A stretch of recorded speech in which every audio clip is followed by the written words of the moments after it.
2023 was the year that I decided to bite the bullet and check out a bunch of different pieces of media that I had been putting off for the longest time. For a really long time, I've always kind of stuck to my little bubble of things without really branching out too much, but this year I decided to change it up a bit and check out a bunch of stuff that I had been interested in but never really got around to checking it out. And I decided to share some of my favorite experiences with y'all. Now do keep in mind, this is not everything I checked out this year. I actually checked out a lot more stuff than just this, but this is just a much smaller list of stuff that I had the most thoughts on or I considered highlights. Plus, if I made a video talking about every single thing I played or watched this year, this video would be an hour long and I don't really feel like doing that to myself. And this also won't be including pieces of media that came out this year that I watched. More specifically, stuff that's tied to franchises I was already engaged with, like Nintendo or Jujutsu Kaisen, for example. So things like Super Mario Bros. Wonder or Spider-Man Across the Spider-Verse, as much as I enjoyed them, won't be included. But in case you are curious, here's a list of stuff that came out this year that I did check out. Alright, no use installing any further, let's get started. I love the kind of woman that will actually just kill me. Cowboy Bebop was a show that I knew pretty much by its name and its theme song, and basically nothing else. And still to this day is regarded as one of the best anime series known to man. And with the god-awful Netflix show bringing it back into the public spotlight, and with it being on Netflix for the same reasons, I decided to check it out. And I was blown away, let me tell you. The first thing that caught my attention was how stunning the visuals were. For an anime series made in the late 90s, I was stunned by how beautiful and alive all the animation and scenery is in this show. I mean, for crying out loud, this animation looks more fluid and dynamic than most anime series nowadays. Every ship, every environment, every action made by the characters just feels so dynamic and engaging. Speaking of the characters, they're definitely one of the highlights of the show. All of them have such interesting and lovable personalities that it just bonds you to them right away. And they're all interesting in their own way. Spike and Ed were definitely the two standouts for me while I was watching it. Faye and Jet were great, but there was something about those two in particular that really stuck with me. Spike has a really tragic tale that he hides under the facade of a cool-headed and carefree attitude, who's also voiced by Steve Blum, of all people, and Ed is just an absolute hilarious gremlin, and it's awesome. Watching this ragtag group of different people make their way through different adventures of the week type scenarios, while also tackling some very dark and very serious subject matter, it really helped it make a lasting impact on me. If I did have one complaint though, I kind of wish it was longer. Simply just because I didn't feel like it focused on the story as much as it should have.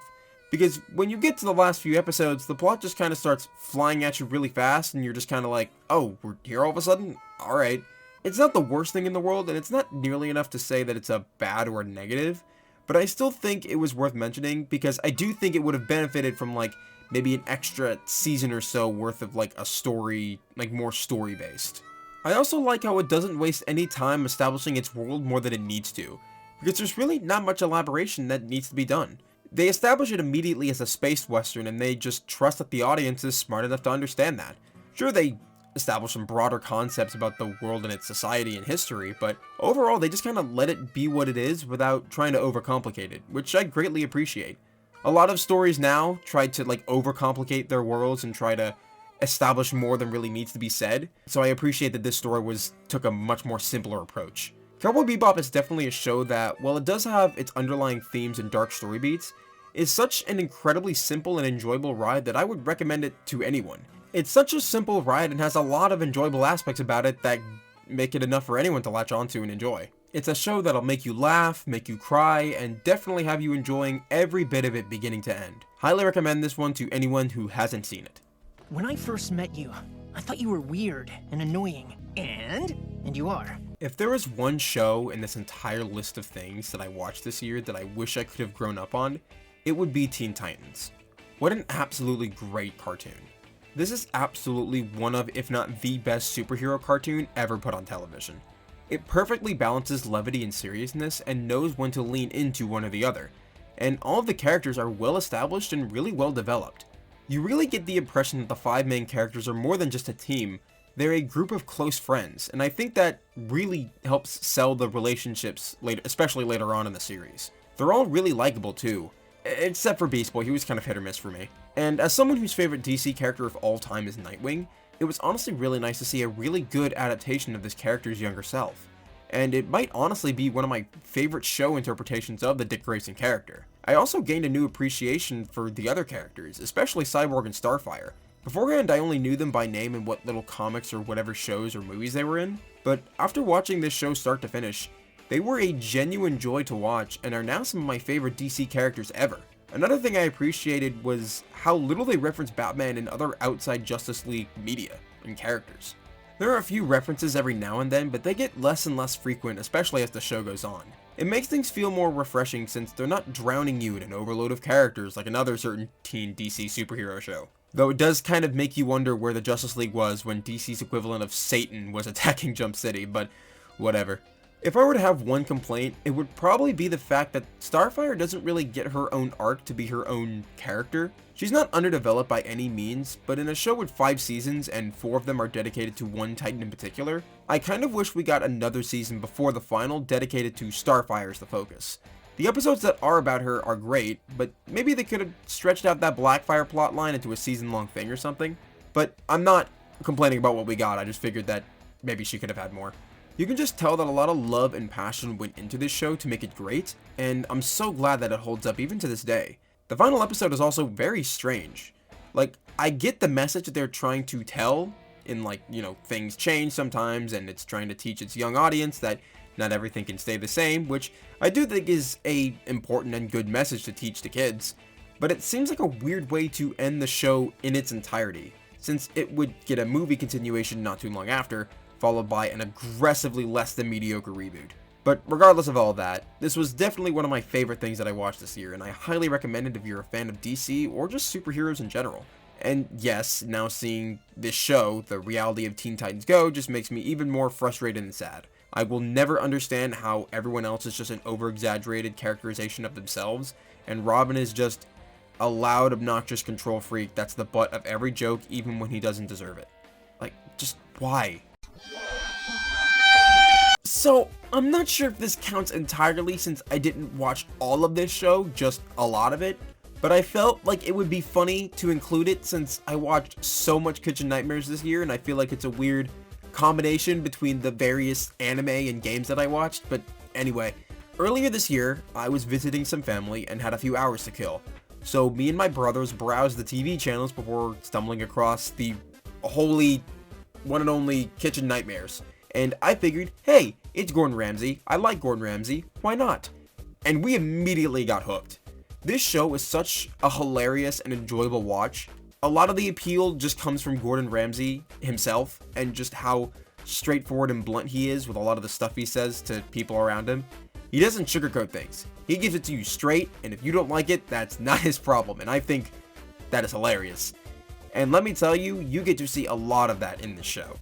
The most enjoyable parts of the show are seeing Gordon's reaction to the horrible state of a lot of the places he goes through. Most of the time, his sheer disgust and dumbfoundedness at how poorly a lot of these places are run is the funniest parts to see unfold. And to also see him interact with some of the borderline cartoonishly ignorant and dumb people he butts heads with.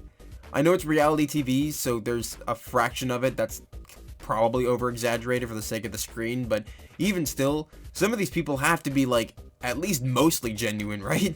It's also pretty cool seeing how drastically the people in the restaurant itself changes over the course of the week. From the attitude and mindset of the staff, to the quality of the food and service, to the restaurant itself. It's a pretty engaging process to watch these restaurants get completely turned around in under the course of a week. And what's even funnier is that sometimes there are still people who aren't happy with it. And seeing Ramsay clash with those people is always entertaining to watch. I get that it's reality TV and it's not for everyone, but honestly, I loved watching this show, and my love for Ramsay and his shows only grew after watching a ton of it. So if you're in the mood for hilarious and also entertaining reality TV starring Gordon Ramsay, this is the show for you. This is just like my favorite movie, Bible Shrek. Ramses, let my people in. The Prince of Egypt is one of those movies that you're just baffled that it exists at all. It's a movie that never would have been made today. Not only are big budget studios scared to do 2D animated motion pictures anymore, but apparently sticking true to the source material of the product you're adapting is apparently something that studio execs and movie staff treat like the plague. And on top of that, it revolves around a story from a real-life religion. Christianity, no less. These things are something that studios would never do nowadays, so seeing it now is somewhat baffling to me. Even besides that though, this movie is absolutely amazing. From the visuals to the musical sequences to the characters, it's all just amazing to watch. The source material is treated with the utmost respect and care, which again is something that's hard to come by in modern movies. And the way they execute it is really interesting to watch. The music scenes, like I said before, are absolutely stunning, and the visuals complement it beautifully. The plague scene is probably my favorite scene in the movie. The intensity of it is all just really captivating. I loved watching Moses develop as a person during the first half of the movie, and I loved the overarching story between him and his brother the king. Watching Moses continue to not waver and stand by the side of God while continuing to try and convince his brother to let the Israelites go through his miracles that he performed was one of the most engaging things to watch during the film. And the Red Sea scene. I had heard rumors of this scene when hearing people talking about this film and about how amazing it was and just how visually stunning it was, but hearing people talk about it doesn't really quite do it justice compared to when you're watching it yourself. This just might be one of the most impactful, breathtaking, and beautiful scenes I've ever seen in an animated movie. Everything about it just comes together to make this breathtaking scene of empowerment and wonder. I've seen a lot of people say that this is DreamWorks' best film, and honestly, I'm one to agree. I think I honestly overall preferred Puss in Boots: The Last Wish, but I think that Prince of Egypt outclasses Puss in Boots in terms of story, because in my opinion, that was the most interesting part about this movie to me. The story. But putting all that aside, this film was amazing, and unfortunately, I don't really feel like it's talked about as much compared to DreamWorks' other works like Kung Fu Panda or How to Train Your Dragon, for example. So if you're someone who hasn't seen this film, go give it a watch. You won't regret it, I promise. Mr. Fortnite, you have solved my cool temple puzzle. So gonna be completely real, I have very little knowledge or experience in the world of Transformers. I had seen bits and pieces of the Bay films as well as clips from the cartoons, but never really took the plunge into this frankly massive franchise, until recently. I've always had a passive interest in this franchise and wanted to at least check out a few of the things that they made, and I decided to start with Transformers Prime, which according to my research is one of the better shows that this franchise has produced, and I gotta say, it was pretty good. The main thing I enjoyed about this series was the characters. Obviously, Optimus Prime was one of the more enjoyable characters to watch, and hearing Peter Cullen's iconic voice for the character in action was a treat. But surprisingly, the character I ended up enjoying the most was Arcee. I found her story to be really tragic, her having a whole history with losing partners, and it explains why she's super protective over Jack. Honestly, their entire dynamic was the most captivating thing to me, compared to the other two human Autobot friendships. Other favorite characters of mine included Knockout and Ratchet. I found them both simultaneously hilarious and compelling. Megatron was delightfully maniacal as always, and the other Decepticons like Shockwave and Starscream were also compelling to watch, as well as all the Autobots, though I still don't know why it's a running thing to make Bumblebee not talk. I understand that that was a thing in the Bay movies, but come on guys, give the poor guy his voice back. He doesn't get it back until the very end. Poor guy. I basically, at least passively, enjoyed all of the characters, even the human ones, except for Raph. Look, maybe it's just because I think the boy genius trope has been done to death and overall it's just a trope that I don't really like. But how can a kid that isn't even in middle school somehow easily access, control, and understand Cybertronian technology? That is something stupid, and I will never understand it, and I will always call BS on it because it's dumb. It shouldn't make sense. But anyways, the show is pretty fun. Watching them go through different situations and fights were enjoyable. And also watching new Transformers show up every now and then was also pretty enjoyable since, again, I know very little about the larger world of Transformers and its huge cast of characters, so seeing new cool robots show up every couple of episodes was always an interesting factor for me. The highlights for me were anytime Optimus and Megatron were fighting full throttle, any of Arcee's big character moments, and the finale, which was pretty amazing. But overall, I think this was a pretty good introduction to the franchise for me, and I'm curious to check out more Transformers media in the future, so if any of you Transformers junkies are in the comments, recommend me some other shows and I'll check them out maybe. Monkey Kid is just kind of one of those shows that lives in infamy. In this case, it's the show that pops up in your recommended every now and then, has some of the most bonkers and amazingly animated fight scenes you've ever seen, and then when you try to find out how to watch it, you end up with the SpongeBob shell phone. Nothing. I did so much research trying to find out how to watch this show legally, and let me tell you, that was a journey and a half. The first two seasons and their respective movie specials are available on Amazon Prime Video, but seasons 3 and 4 are nowhere to be found. Through my research, it does air on Cartoon Network in select countries and on Boomerang in the US, And in terms of how to stream it, I think you can watch it on the Roku Lego channel app, but I haven't looked into that outlet myself to confirm if that's real. But for legal reasons, I am going to say that I definitely watched this entire show absolutely legitimately. Anyways, moving on, this show is absolutely great. Obviously, the biggest standout aspect of this show is the absolutely bonkers animation, and rightly so. This is legitimately some of the best animated television I've seen since One Punch Man and Demon Slayer rolled around, and I'd say this is on par with that. Some of the bigger fight scenes in the later seasons are some of the best animated fight scenes I've ever seen in anything ever, and this really shouldn't come as a surprise, since the people who animated this series also animated Rise of the Teenage Mutant Ninja Turtles, so anyone who's seen that show should know that this kind of crazy action/comedic animation is something that they're very used to. The characters are also a huge part of the series' success, and another one of the main reasons I really enjoyed it.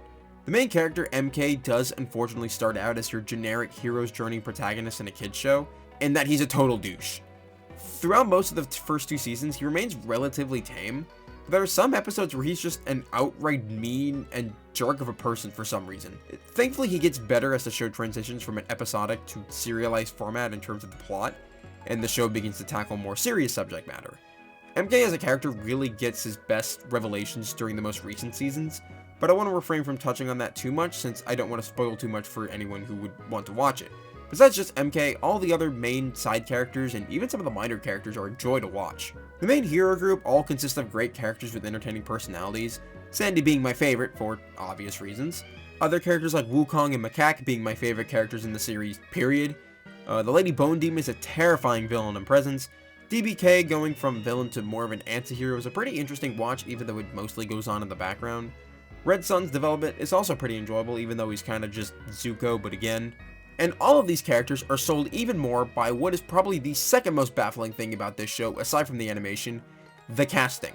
I know when this show came out, everyone was losing their minds over the fact that they got Goku to play Monkey King, aka Sun Wukong, who's, you know, the inspiration for Goku. But there are so many more renowned and talented voice actors who play pivotal roles in this show, it's insane.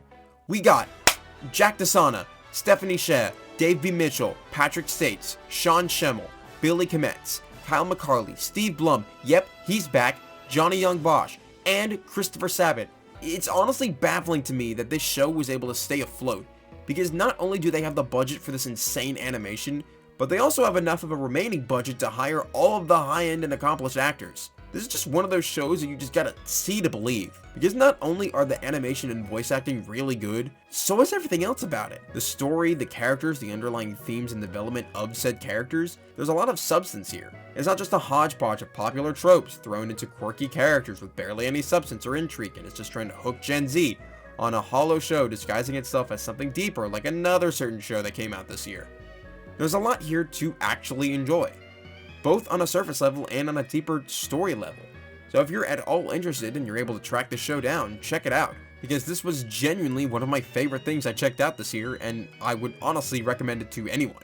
I still can't believe you guys like the prequels more. Look, Ann, we just watched them in order with no context. You can't blame us for not having nostalgia.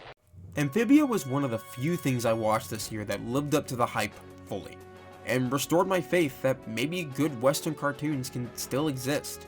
In a day and age where most cartoons are either too aimed towards younger children to be enjoyed by any other demographic, or way too crammed with political and social messages, sometimes both, it's nice to see just a good, honest cartoon that doesn't try to do any of that. And what's even more surprising, that it's actually just really, really good.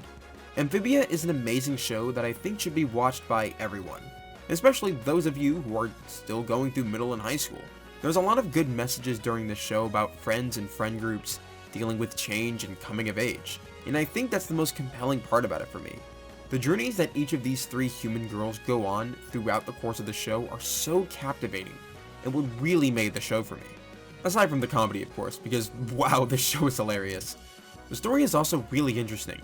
It starts out really slow in the beginning during the first season, and it was kind of hard to get through, but it doesn't bother me that much in hindsight, because if it wasn't for that entire first season of getting to know the people of Wartwood and giving Anne time to grow and bond with the planters and the townsfolk, the emotional beats during the later seasons wouldn't nearly be as impactful, so I think it makes up for its slow start.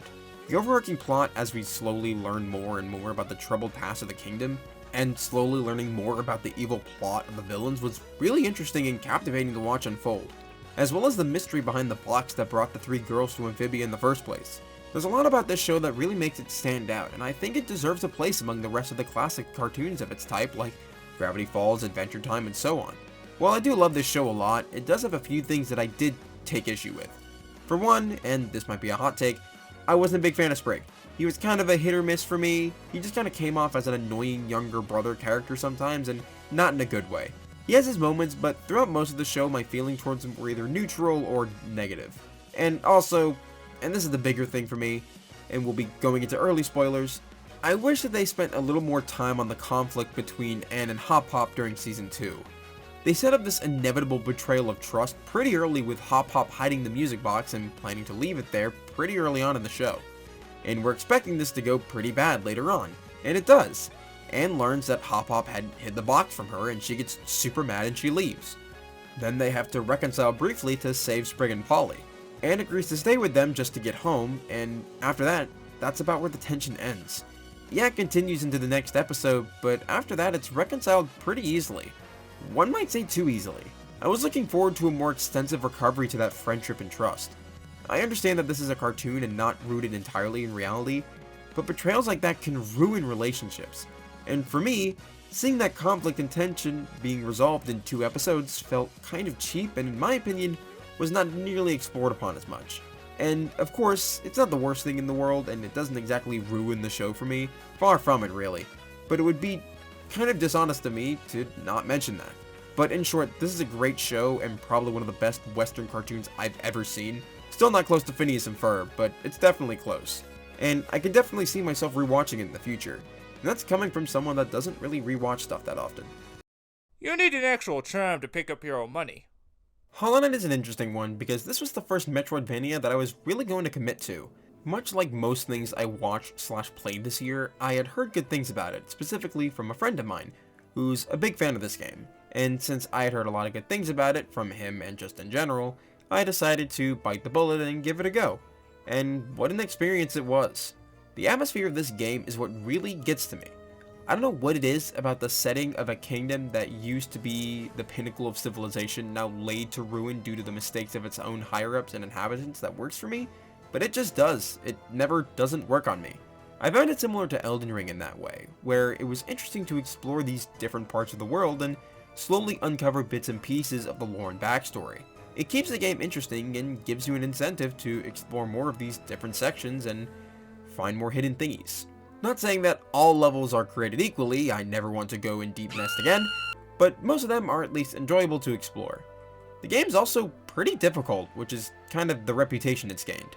There's a lot of bosses scattered throughout the game that really push the skills you've learned to the limit, and sometimes will require you to come back later with upgraded items or different badges. It's also kind of cool watching the main, hub world get slowly more and more decayed as the orange virus thing that I don't remember the name of spreads more and more out of the egg. It gives you a nice sense of progression that makes you feel like you're really getting closer towards the end of your journey.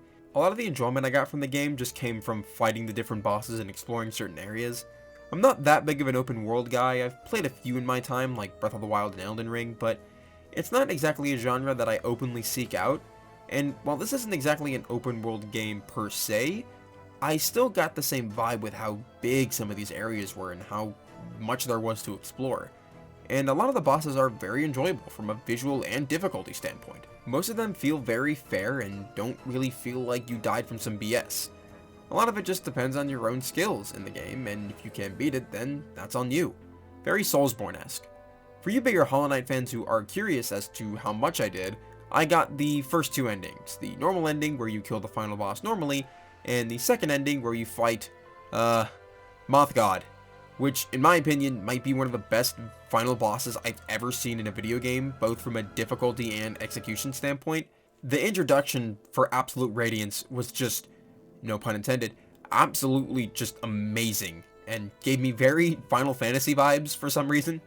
I think I did a little bit of Path of Pain as well, and I have not done any of the Pantheons. And for those asking if I'm ever going to do them, probably not. My playthrough of Hollow Knight was very much a casual one, and I didn't really plan to do any of the more advanced/hardcore stuff. Maybe I'll do them in the future, but as of right now, I'm satisfied with my experience. I might replay it in the future, especially now with multiplayer being a thing so I can mess around with my buddies, but as of right now I'm satisfied, so if you're into a good Metroidvania, then definitely check out Hollow Knight. You'll probably very much enjoy it. In this special scenario, Makima meets Reagan Arataka. You are a Class A creep, lady! Mob Psycho 100 is frankly an amazing show. It's a show that, similarly to Amphibia, is a story that I think is very important for kids around Mob's age to watch, because the lessons and themes that surround this show and its characters are invaluable for people that age. Sure, I could gush about the animation and characters all day, and don't get me wrong, those things are absolute highlights of my experience, but I think the most compelling aspects of the show were the lessons it focused on about adolescence, among other things.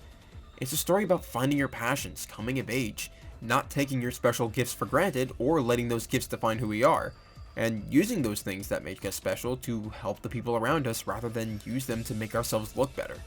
Mob is an amazing character, and watching his ideals and beliefs about his powers and what he should use them for clash and contrast with other characters in the series is so investing.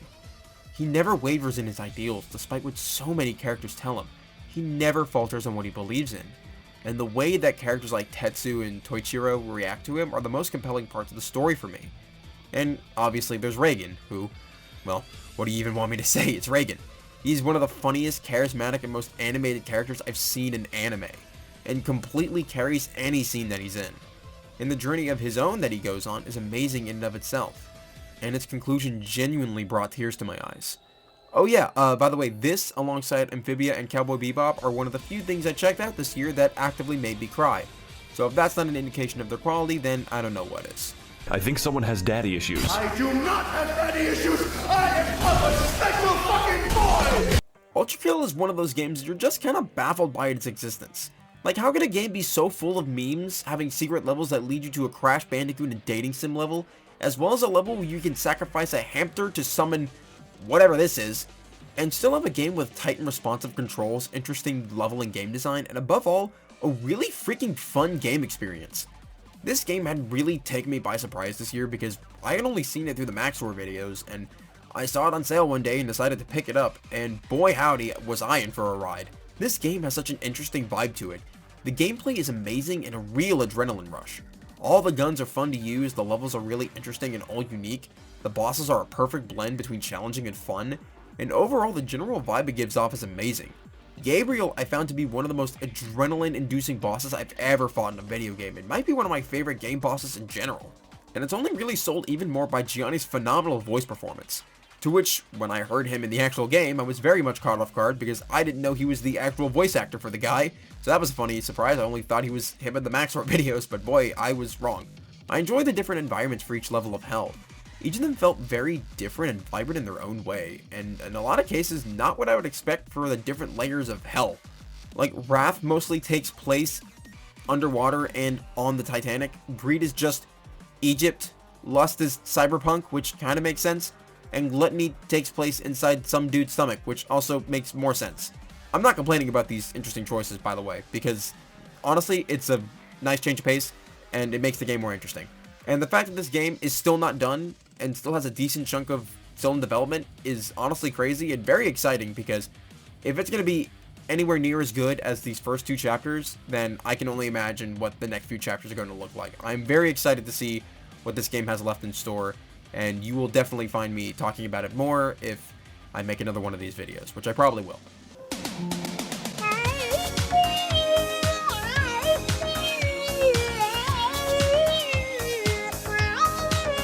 Celeste was not the game I was expecting, in the best way possible. What an absolutely beautiful game with a beautiful story. I'm a sucker for games that take on a retro/sprite style. Heck, Shovel Knight is one of my favorite games ever. But this game has a completely different vibe from that.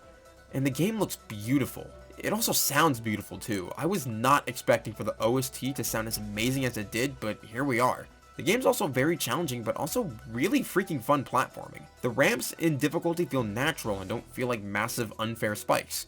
And I like how each new level introduces a new gimmick for you to mess around with. The entire game is filled with fun and engaging puzzles and platforming, and it's just some of the most fun yet challenging platforming I've done in a game. But what I found the most engaging about this game outside of the gameplay was the story. Madeline's story I found to be really compelling and honestly very inspiring. I've always loved stories about someone trying to accomplish a goal despite the seemingly impossible odds, but this game took it to the next level and threw in some extra layers for good measure. The themes and messages it tells about mental health and facing your inner demons is honestly the thing I found the most captivating about the entire game, even more than the gameplay sometimes. It's honestly less of a story about overcoming adversity and more of a story about not pushing away the parts of you that you don't like and instead embrace it. And they take that very literally for the most part. The journey that Madeline goes on in terms of like bonding with her other evil self, I wouldn't say evil actually, but regardless, it's a very compelling story. It even gets to the point where you yourself want to climb the mountain, not just to finish the game, but to help her reach the top and achieve that goal that she'd been after for so long. And when you finally reach the top of that mountain, it's almost surreal. Like you can't believe you actually got this far, but you can at the same time. You feel accomplished in a weird way. But yeah, if you're a fan of challenging platforming, great pixel art, and an amazing story about mental health and overcoming adversity, then I could not recommend Celeste enough. It's truly a one-of-a-kind experience. This is your ultimate Google Slides beginner's guide. Record of Ragnarok feels like a series that was scientifically and genetically designed for me specifically. You have a series based around a tournament fighting to decide the fate of the world, with the combatants made up of both real-world historical figures and mythological gods from like every pantheon on the planet, all with amazing art/paneling, character writing, and thematic contrasts. That's all I could ever want. So what in God's name happened to the anime? As someone who read the manga, it is baffling to me how a series that looks this good ended up being a compilation of Google slideshow images passing as episodes and fight scenes. This was a series that was almost asking to be animated by a popular animation studio. Maybe not Mappa because, well, but some of the other bigger animation studios like Madhouse or something. I don't know.